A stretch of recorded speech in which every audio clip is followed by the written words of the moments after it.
स्वागत है। मैं हूं अमरेंद्र कुमार। आज का हमारा वीडियो है बिहार के तमाम एग्जाम और उनके वैकेंसी को लेकर।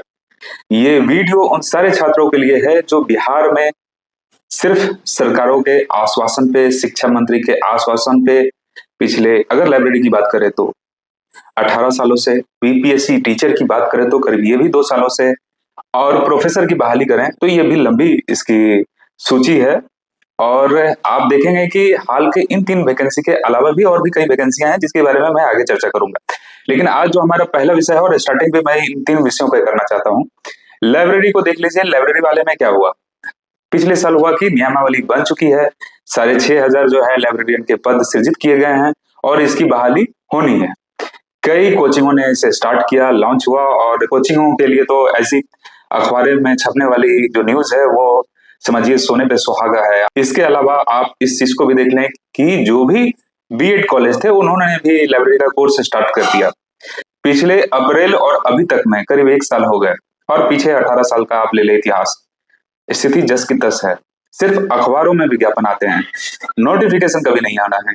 इस बार की भी स्थिति देख लें तो आंदोलन हो रहे हैं, जिला लेवल पे आंदोलन किया जा रहा है। छात्र नेता दिलीप जी के द्वारा भी कई जगहों पर इस चीज को लेकर अवेयरनेस किया जा रहा है, प्रोटेस्ट किए जा रहे हैं।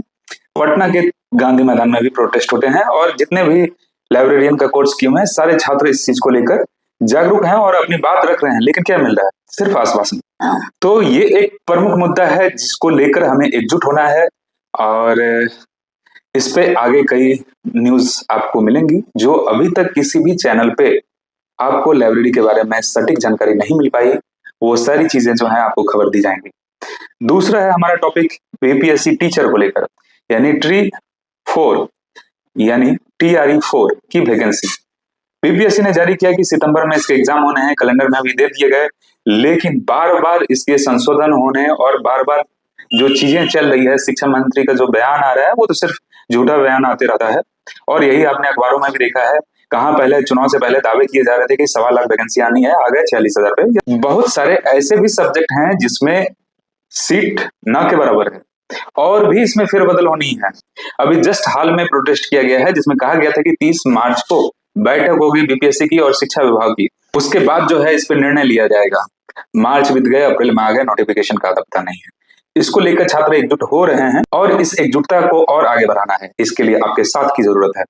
और ये याद रखिए, जब तक आप लगेंगे नहीं इस चीज को लेकर तब तक ये वैकेंसी नहीं निकलने वाली है।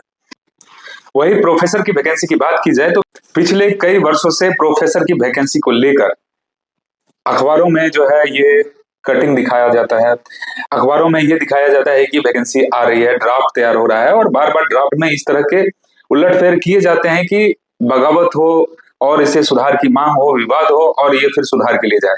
तो ये कहीं ना कहीं छात्रों के साथ सिर्फ छलावा किया जा रहा है। ये सुनने को ही सिर्फ मिलते हैं कि आ रही है, बेट का एग्जाम होगा, तो कभी ये होता है कि स्टेट लेवल पे जो है वो एग्जाम होगा, उसके बाद आप प्रोफेसर की वैकेंसी में बैठेंगे। तो ये सारे जो चल रहे हैं एक दूसरे पे दोषारोपण, शिक्षा विभाग या जहां भी जैसी भी चीजें हैं, सिर्फ विवाद चल रहा है, लेकिन छात्रों का भला कहीं नहीं हो पा रहा है। योग्यता रखने के बावजूद भी बहुत ऐसे अभ्यर्थी हैं जो कि अयोग्यता रखने के बावजूद भी अभी आंदोलन का हिस्सा बने हुए हैं और समय बर्बाद हो रहा है। पढ़ाई करना बहुत बड़ा गुनाह तो है नहीं जिस हिसाब से सरकार कर रही है। ये बात सत्य है कि बिहार सरकार ने सबसे ज्यादा वैकेंसी दी है, लेकिन 1 स्टूडेंट 1 रिजल्ट को लेकर जो स्थिति हुई, फजीयत हुई, उसका आपने देखा। क्या इसमें ये चीज अमेंडमेंट किया जाता है? आने वाले एग्जाम में इस चीज को लेकर सहमति बनती है? अगर सहमति बन भी जाती है तो क्या ये लोग फिर वापस मुकरते तो नहीं है? अलावा एजुकेशन से रिलेटेड, वैकेंसी से रिलेटेड, प्रिपरेशन से रिलेटेड या वैकेंसी कब आ रही है, तो इन सारे चीजों में एज ए पत्रकार मैं पिछले 18 वर्षों से पटना में पत्रकारिता कर रहा हूँ, न्यूज 18 में भी रह चुका हूँ। हमारा एक और यूट्यूब चैनल है जो कि लॉ एग्जाम अपडेट करके है, उस पे लॉ के क्षेत्र में जैसे बिहार जज की वैकेंसी, बिहार एपीयू की वैकेंसी, वो मेरा निरंतर चल रहा है।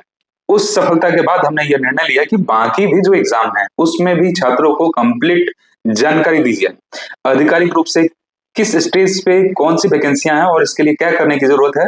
इसके लिए मैं इस चैनल के माध्यम से आप लोग से जुड़ा रहूंगा और उम्मीद करता हूं कि आप भी इस चैनल को आगे बढ़ाएंगे ताकि हमारा भी मनोबल बढ़े और मैं सचिवालय हो, विभाग हो, इनके माध्यम से आपको हर चीजों से अवगत करूं।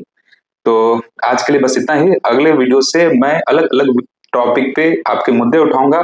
आपको भी कोई सवाल पूछना हो तो आप डायरेक्ट कमेंट करें, अगले वीडियो में मैं उस चीज को शामिल करूंगा। अगर जरूरत पड़ी तो सचिवालय हो, शिक्षा विभाग हो या बीपीएससी हो, वहां से भी बातचीत करके आपको अपडेट करता रहूंगा। और इसके अलावा भी किसी वैकेंसी के बारे में आपको अगर कोई जानकारी चाहिए तो हमारे इस चैनल से आप बेहिचक जुड़ सकते हैं, आपके लिए भी काम किया जाएगा। तो आज के लिए बस इतना ही। मैं हूं अमरेंद्र कुमार, नमस्कार। इस चैनल पे आज से ये एजुकेशनल वीडियो और एजुकेशनल शॉर्ट्स के लिए काम किए जाएंगे। अभी तक मैं इस चैनल पर सिर्फ क्राइम की कहानियां बताया करता था, क्राइम की स्टोरियां होती थी, पॉलिटिक्स से भी खबरें होती थी, लेकिन अब ये कंप्लीटली चैनल जो है वो एजुकेशनल चैनल होगा। जल्द ही मैं इस चैनल का नाम भी एजुकेशन से रिलेटेड या वैकेंसी से रिलेटेड वो अपडेट करूंगा, और आप लोग जैसे जुड़ते रहेंगे तो वो आपको जानकारी मिलती जाएगी। तो आज के लिए बस इतना ही, हमें दीजिए इजाजत, नमस्कार।